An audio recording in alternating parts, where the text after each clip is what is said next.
Bonjour, Philippe Baudry, moniteur de voile au centre nautique de la Grande Motte. Faut-il connaître la mer pour pratiquer un sport nautique? Eh bien, oui. Je pense que c'est mieux. Alors, on a plusieurs cas de figure.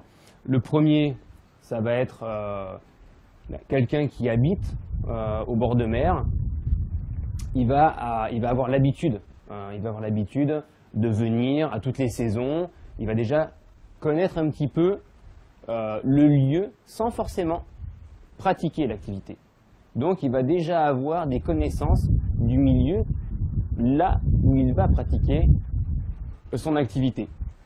Maintenant, vous partez en vacances dans une destination au bord de mer pour aller sur un stage de catamaran.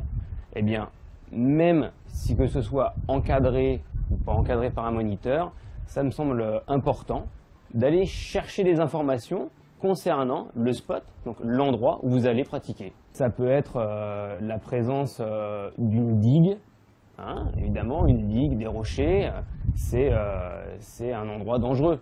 Donc repérer où sont les digues, repérer la présence de courant, soit de courant dû au vent, soit un courant dû à la marée.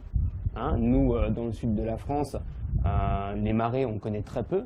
Et la pratique plus Bretagne, Manche, on a évidemment beaucoup de marées, donc du courant, dû au mouvement d'eau. Connaître la mer, c'est aussi connaître la météo.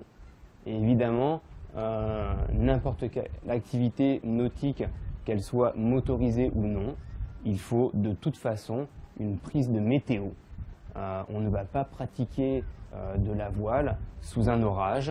On ne va pas pratiquer même de la voile habitable, donc partir avec un voilier en croisière ou juste une sortie journée, si on n'a pas fait un check météo. Bien connaître la mer pour pratiquer donc une activité, oui, c'est vraiment important, ça va limiter les risques.